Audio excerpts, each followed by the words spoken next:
Dave, John, Shane, Chad,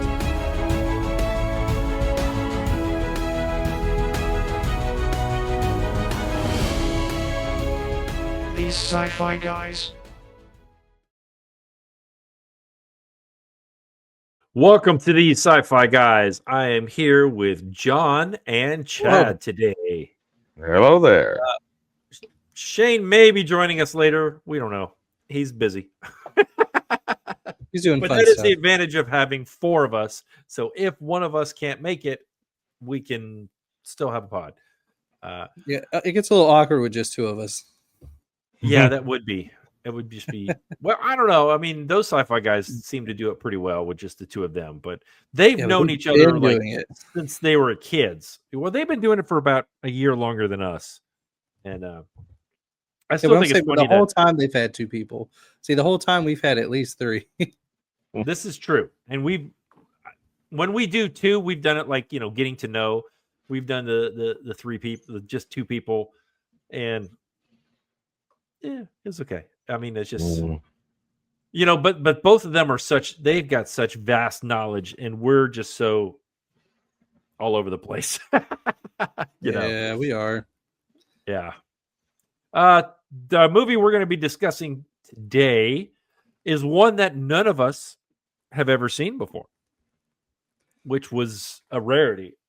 And it is Blade Runner 2049. All right, before I go to the next slide, Rotten Tomatoes. John, give me a number. What do you think they gave it? 72. Okay. Chad. Just got done watching it. I assume it would be around about like 80 in the 80s. Chad wins. 88. I shot too low. 88. Why am I so pessimistic on these tomato meters, but not on my own ratings? Don't know. I don't know on that. So, Did you notice, John? No, go ahead, Chad. You were saying something. You noticed on the picture, I didn't know Harrison Ford was in this. I didn't even look at who was in there. But if you remember, who all seen Cobra Kai? The Johnny, whoever played Johnny Lawrence, that almost looks like him in the background. Like that's that's like Harrison, but it almost looks like Johnny. Oh yeah, that I have not seen Cobra Kai. I got too many other things to do, unfortunately. And Karate Kid was my generation, but it just that was a long time ago.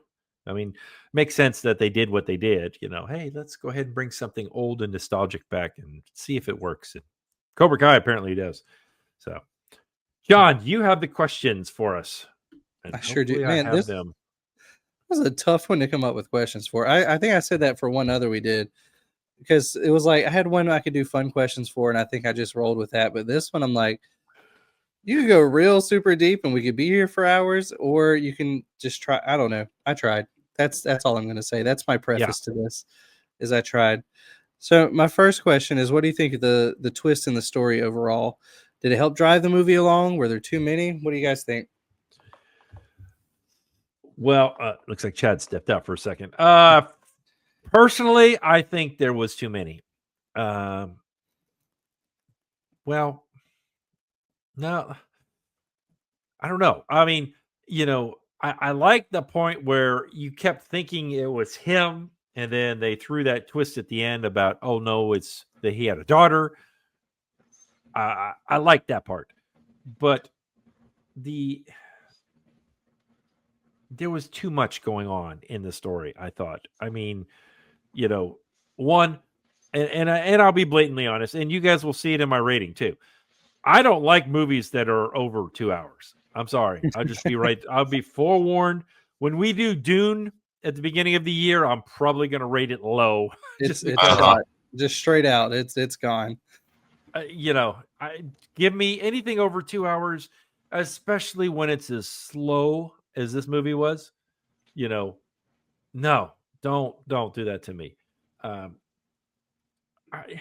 I thought it helped. Some of the twist did help the story, definitely.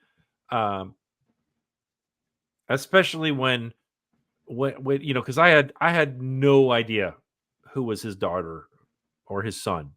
I kept thinking it was him. I kept thinking it was Gosling. Like, okay, well, so he's the chosen one, and all this, and then when that twist came, I was like, oh, another person, and they're going to be the leader. Okay, this sounds intriguing. And then it was the girl that was in behind the glass cage, and I'm like, huh? So I guess I'm all over the place on this one. So what's Dad, how about you? I'm sorry, I stepped out. I didn't hear the question. So It was the first question. Do you think there's too many twists, or did it help drive things along? too many twists. I agree with Dave here. Like I said, I just now watched it, and just watching it, it was like, I agree, it's too slow. The movie is long. They could, be with Dave and the ratings on this. The movie was long, too many twists. Yeah, you thought it was Gosling, and then when you finally see Harrison Ford Decker, oh yeah, I hid stuff, changed stuff out when the blackout happened. It's kind of got lost. I didn't try to find the child. They hit right there. That's right. He did some changing around, so it kind of pointed at the twist, but then you didn't catch on to it when they actually heard it. So yeah, too much twist in this movie. Yeah, I'm in agreement with you guys on that one. I didn't necessarily. I got lost at a point about halfway through, I feel like, and I was like, I don't know who's who and what's what, because we threw another wrench in with like, oh, there's a boy and a girl. Okay, like, why are we suddenly throwing that in? And then it was, no, it's not you at all. It's been someone else the whole time. And then it's, oh, we're bringing Decker back into this. And it's like, okay, you have my head twisting. It is making the story far more interesting than I think it could have been with what they were already working with and the slowness of it, which we'll also talk about in a moment. But I don't know. I think there's a point of you need twist sometimes just to be like, we're leading you one way as an audience, and then we're going to take the rug out from under you. I think that's more okay. But when we do that like 4 or 5 times, it just kind of leaves you discombobulated. And I didn't like being discombobulated. So yeah, I really wish Shane was here. Yeah, because this is his type of movie. I really do. I think this is his. I mean, because he says he always loves ones like Inception and ones that make you think. And this movie definitely made you think. So, unfortunately, 100%. he's not here right now. So, yeah. I'm definitely going to ask him afterwards. Hey, what did you think? Just for my own knowledge. Yeah, think about this. You got so many twists in there. A movie that gives you twists might show only one twist in the movie. It's just hey, you thought this was going on this way. Let's just nope, it's this. One twist, 1 or 2, you're fine. But this was too many. Even if it was like a double twist, where like let's say Gosling was really the chosen one, I guess you could say. Yeah. And they made it where we just said that until like an after credit scene or something. Then you had Harrison Ford's like, yeah, well, it really was a boy or something, or we had twins or something, where then that was the double twist. You had the twist at the beginning, then it kind of twisted back. I could see that. Now that would be fun, but yeah, okay, this here, the horse here, this is, that's expensive. This is, it just, I got lost. Yeah, which I will say with that point, I do like the fact that we were dropping hints to lead us in a direction. I just don't like that the direction changed so much. Yes, true. I like this. Let's pick up this hint along the way, but yeah. All right. Well, we've already hit at it a little bit, so I'll jump down to this one. And that is, do you guys think it was a slow burn with a good climb, or was it just too slow overall? I feel like, Dave, we know your response already. So, Chad, what you think? You really want to know I could have, if I would have watched this last night when I was tired, I would have fell asleep and said I watched it and I didn't need to. It's a very slow burn with no cost to it. So they could have trimmed this a lot to speed it up. Yeah, I'm in total agreement with Chad. There was, I guess, also the thing that I had the most trouble with was, okay, if you guys remember when we watched Blade Runner beginning of this year, Yeah. and Harrison Ford came out after the show and said, no, Decker was not a replicant. But what is it? Ridley Scott said, yes, he was. So, of course, I hadn't read anything when I'm watching the movie. So I'm like, okay, well, which one is it? Is he one? Is he not one? And so that just caused my confusion even more. And then the slowness of everything didn't really, you still didn't get a conclusion. You don't, you really don't. I mean, from what I've read afterwards, it's like, oh yeah, he was. And I'm like, well, but then you've taken it back. What his job was in the first place was to get rid of replicants because they couldn't survive. They weren't allowed. They were illegal. So no, that's, again, sometimes writers can really write themselves into corners so easily and they don't realize they're doing it. Well, yeah, I think it could be a loophole where they say, well, the replicants can be there only as a police force to help them out or to hunt down their own kind. You never, first one, you never know. He never could think of the replicant. But think where he was living at, staying at in this movie. It was radiation. Oh, Shane's here. Yay. Go back to the first question. Yeah. Oh, Lord. Okay. Oh, because we even said, Shane, we even said, I really want to know Shane's answer for this one. Oh, gosh. Okay. Just because we know how much you like whodunit type, I do. Movies that make you think. Yes. And this one definitely did. And so I even said, Shane probably loves this movie because it made you think so much. John, go back to the first question. Seriously, ask it just for Shane. Oh, I know no. we're throwing you for a I loop absolutely here, Shane. was the moment he came in anyway. So this just works out even better. I'm sorry I'm late, by the way, guys. I apologize. Oh, no problem. No It's all worries. We'll have a good conversation, hopefully. Yes. Because Offline, it's good absolutely. news. Yeah, it's good news. But yes. not secret news, but private to us as guys news. Regardless. Anyway, what do you think of the twist overall in the story, Shane? Were there too many, or did it help the story along? Okay. So is it okay to say throw the big question at you at once? Right. So is it okay to say both? Honestly, there were a lot of twists, absolutely a lot of twists. But to me, like we talked about, I love how the story just weaved a lot. There was so much weaving in and out of different things and different storylines. I enjoyed it. I'll be honest with you. Now, John, just to make sure that I answer this question specifically, say it one more time. I'm sorry. What do you think of the overall twist? Did they drive it along, or were there too many? I think they drove it along. I'll be honest with you. I think that everything everything built up, and I think it was just the story as a whole was leading up to the big point. But it was cool how you had a little bit of this here and a little bit of this here and a little bit of this here.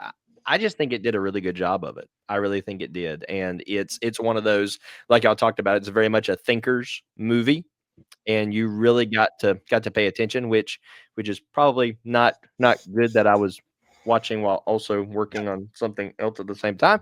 But it was very good. It was very good.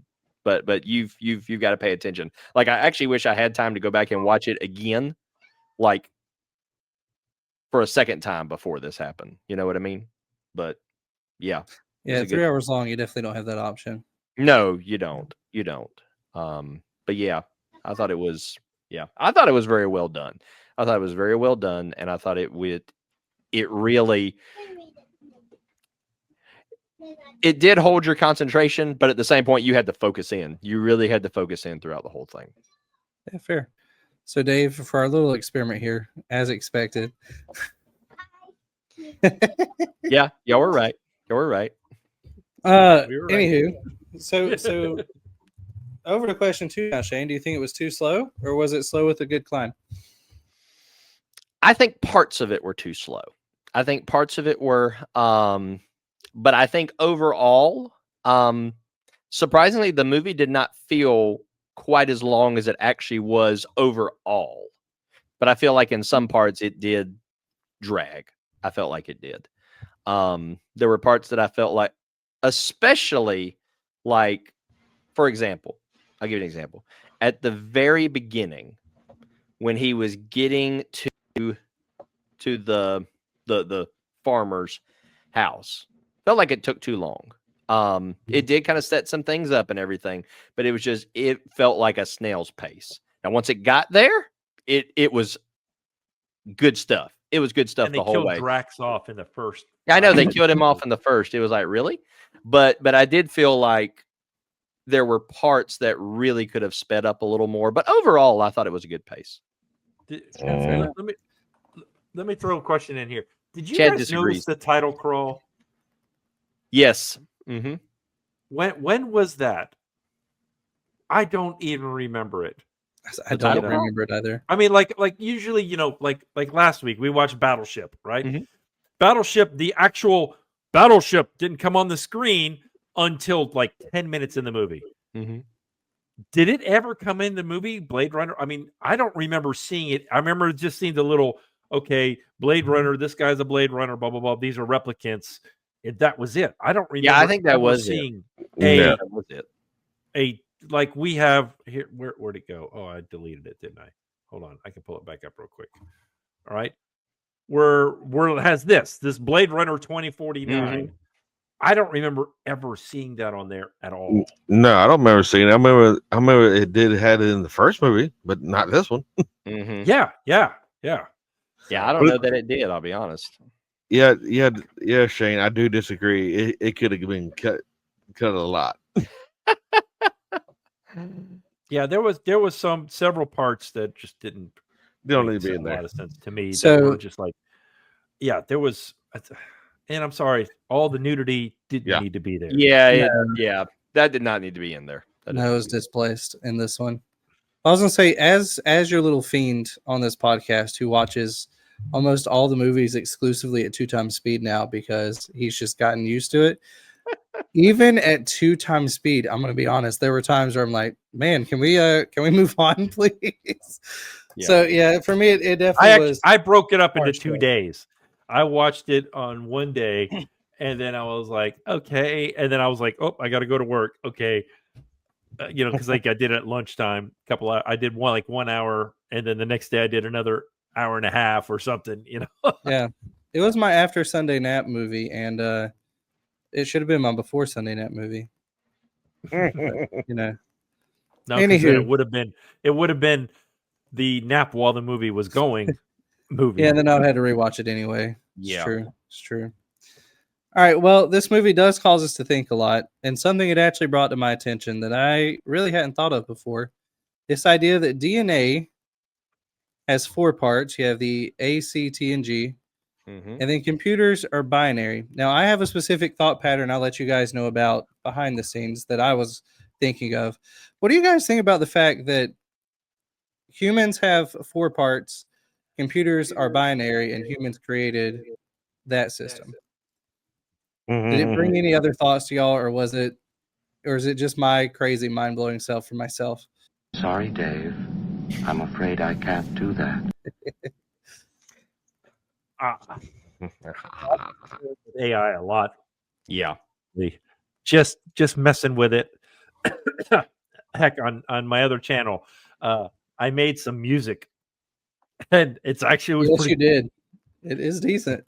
and it was pretty good, and it was all AI. I mean, there was nothing. I went to one thing, I made the song. I went to another thing and uploaded it and said, "Hey, make it into this genre. Make it into this. Make it into this." And it did, and I'm like, oh my gosh, that's good. Some of them I tweaked a little bit. Okay, change this. No, I don't like that. Okay, but I don't know. I think that human beings, have enough trouble with these computers and phones and stuff. Where we can only handle ones and zeros. rather than all 4 parts. So, man, when I was dreading this question, I can tell you, I'll be honest, I know when I was writing it, I didn't like it either, but it was an interesting thing that got brought up for me. Yeah, I mean, it is what, human beings, obviously, you said it's got 4 parts DNA. So that's telling you that machines can never be human. I think it's a good way to round that out. Machines can never be human because machines are only ones and zeros. Thus, that's why machines can never have feelings, because they're only ones and zeros, not 4 parts. So It's also why humans are exponentially faster learners. Like mathematically, 4 parts to 2, a base 4 system will literally double before the base 2 system. Yeah. You got to think, when he was looking for the DNA and he found the male and female, I don't know if you noticed the AI or whoever that was with them. That was confusing, but thing is, it's like you could find ones and zeros. You should be finding ones and zeros, not an ACT, like the trying the human DNA. You should have some ones and zeros in the DNA, not unless they're saying that because Decker was human, yeah. even though they said he was a replicant, that a human mating with a replicant is going to spawn a human rather than a replicant. I don't know. So again, those were some of the things in this movie that just were really kind of confusing to me. Why if you would have gone a little bit deeper into that instead of all the flying around and going here, going there, Yeah. Well, so Dave, just to kind of build off of what you were talking about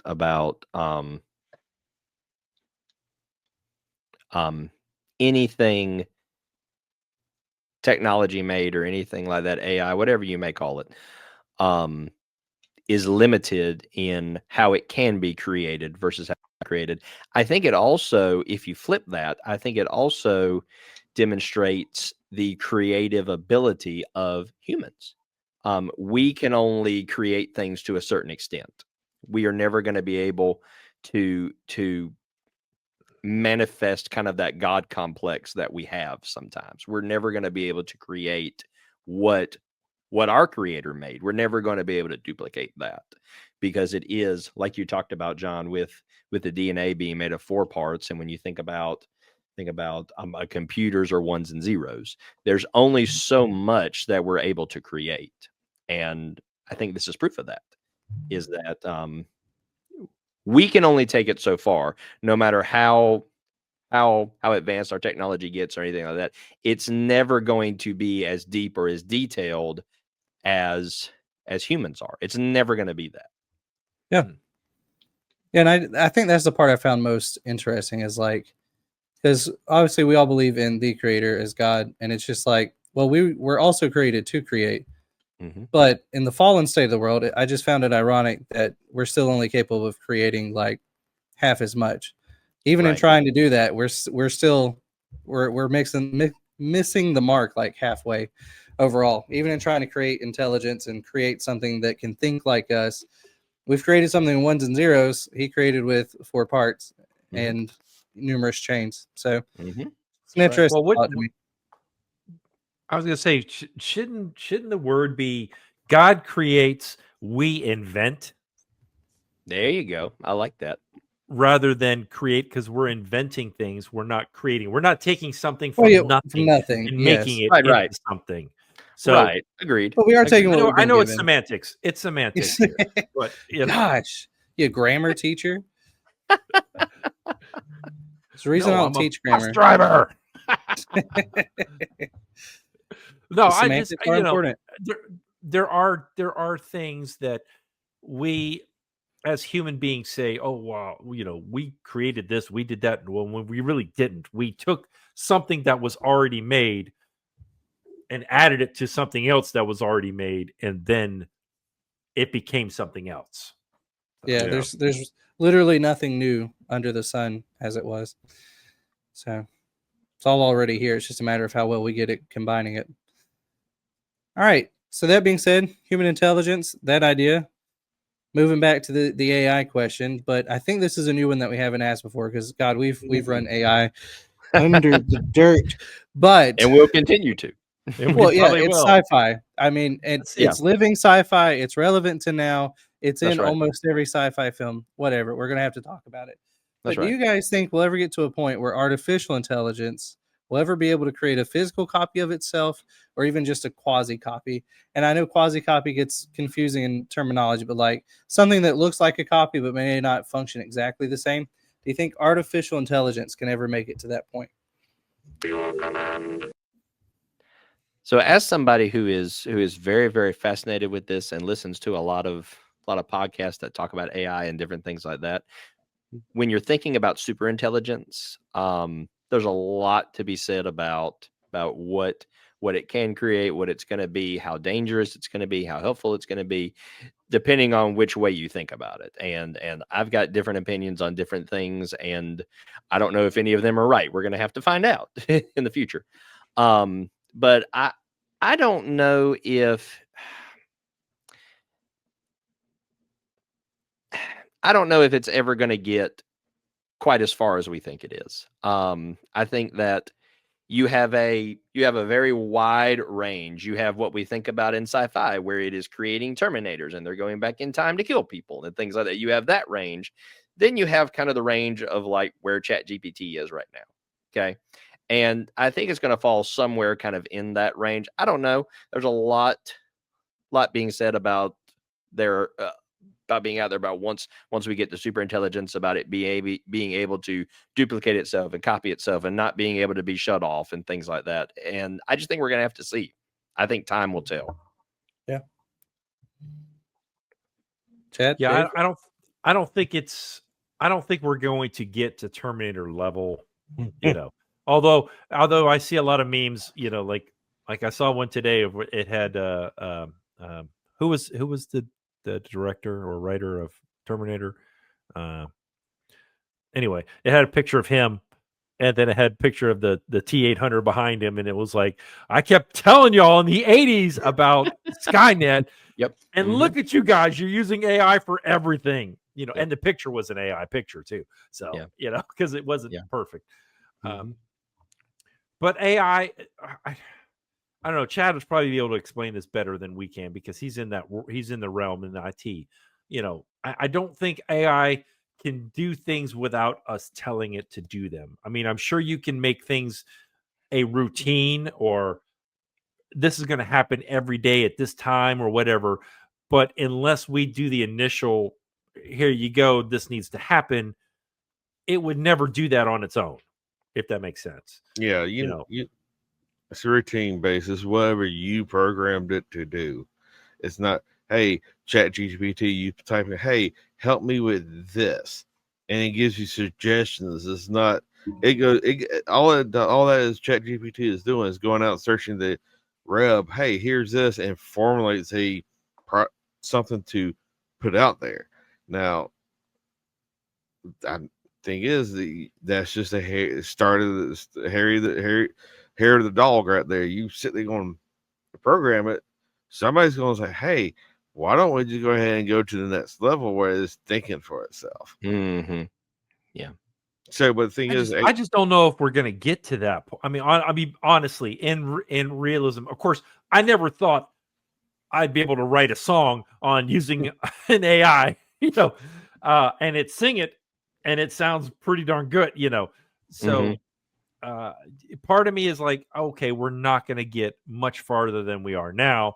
But part of me is like, okay, I remember when the first computers were out, 8088s, and Commodore 64s, and you couldn't, everything was done in BASIC or Fortran or Cobalt, Yeah, but you got to you had to type everything out. Now things are being where it's being predictive. I guess that's the best word, is where, I mean, look at your autocorrect. Our autocorrect on a lot of these, it's predicting. Like you start typing September, it'll put the date and the year right next to it if you just hit enter. You know, so it's some of the stuff is becoming predictive. I just don't know how far that's going to be able to go. Yeah. And go ahead, Chad. John? Yeah, that's the thing is it's programmed. It's there. Your old computers, your basic, your COBOL. It was a If you have ever seen Ferris Bueller, that's just all right. So 3 of us, 3 out of 4 seen it. So that's I don't know if the system you saw he had connected up to the modem. It was their own little thing. They wrote the stuff, but you're not going to get much out of AI unless you put it into it, and then they're steady trying to adapt it, continue to adapt it. Y'all get ready where AI is going to be, your phones is getting AI. Siri, not Siri, but Alexa just upgraded for, Alexa Plus. Here, you only notice my new voice. So it's coming. Oh, yeah, it's definitely down the pipeline. I think that idea of programming being key is huge. Especially though, I don't think, and this is going to sound crazy when I say this statement initially, but like, I don't think AI is really changed computing. I think the main difference we've had is that computing has just gotten much faster. And so we're able to tell a computer to do 1 million processes in a second that used to take days or weeks or months. And so that process is just much quicker now. So we're able to present this trick almost of the computer is thinking for itself, when in reality it's just following a set of pathways that we've either trained it to or trained it to figure out, if that makes sense.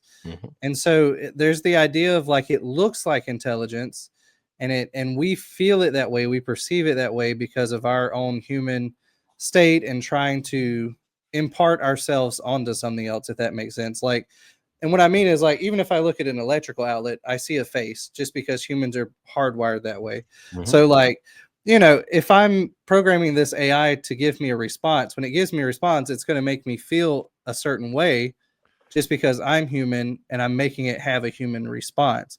But in reality, behind the scenes, like Chad said, it's still a program. And what I'm saying is, yeah, we've programmed a program that can calculate very rapid neural pathways. But like even autocorrect, it even being predictive is just, well, out of the 2 billion times you've typed this word, out of 1 billion of it has been this next word after. And so it's just able to present that because it's learned your particular patterns and created a pathway to it. For us, it just seems very intelligent, but at the same time, it's just following a program or following a program to have learned to follow a program. And so I think we're very good at presenting a trick. I don't know if we'll ever get to the point where it's able to think and then also create for itself because of that limitation. I could definitely see those for sure. So that's all our questions, right? Yeah, I see it. All right. Whew, whew, whew. they were. I kept looking. I was like, okay, where's the fun one? Where's the fun one? There's no fun ones. No Oh, fun. There was opinion. No fine. fun Opinions. zone. But it's okay. You know, Zero fun. Not all of them have to can be in the fun Hey, zone. and none were AI generated. See, I probably should have. Then we would have had a few fun ones. Maybe. They were good questions, I thought. They were good questions. They I really like were. Okay.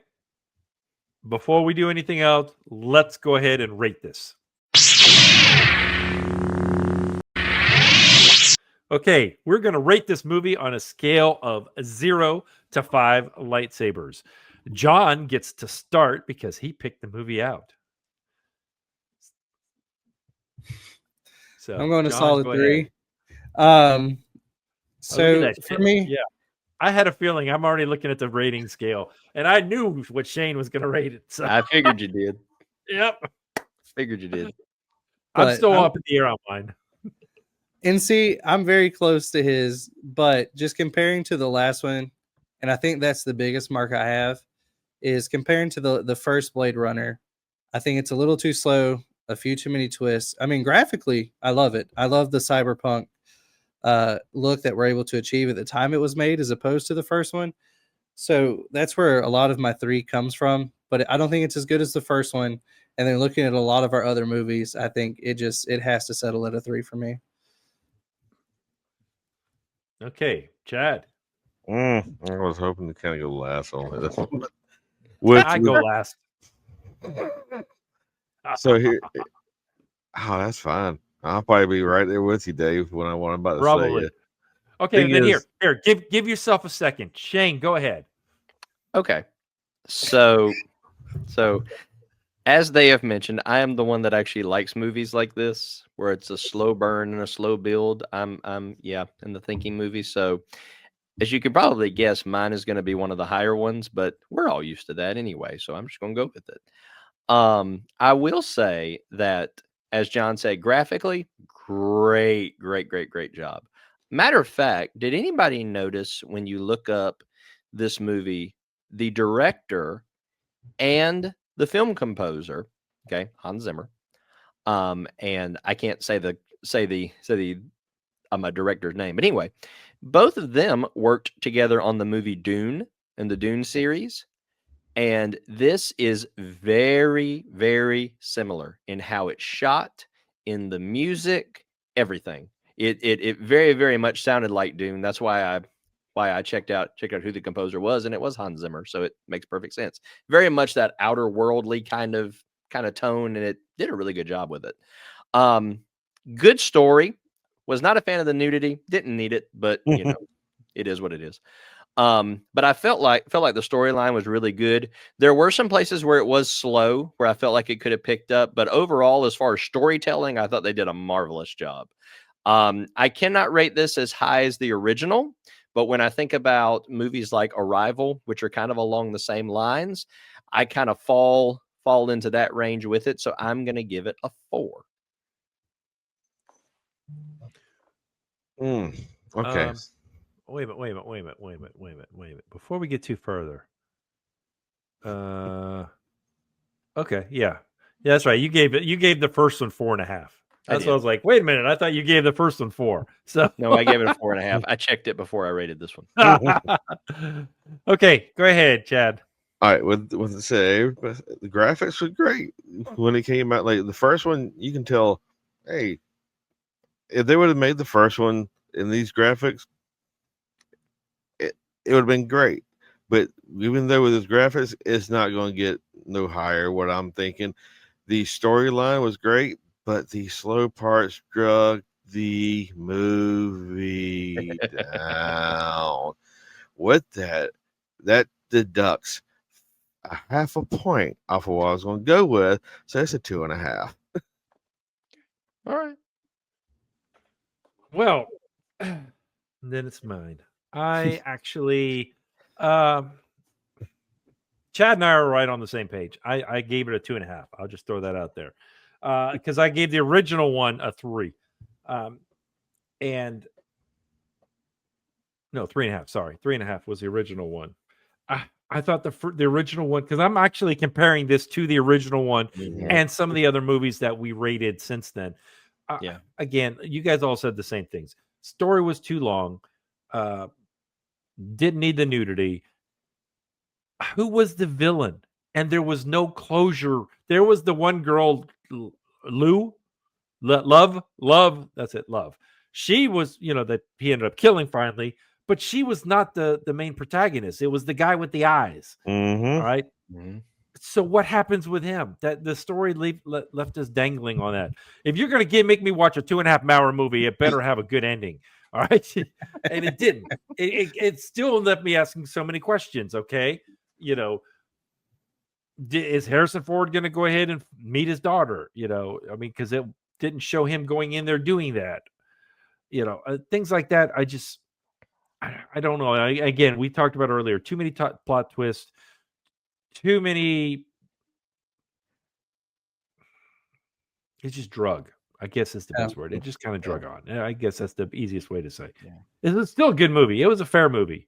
Yeah. I thought, like Shane said, visually and the music were great. They really were. I mean, although I think if you're going to have 30 years later, you think the technology and the vehicles would have looked a little differently. Although you did notice it was sponsored by Peugeot. Mm-hmm. So, because it had the Peugeot logo when he was starting it up, and it said Peugeot and stuff, Yeah.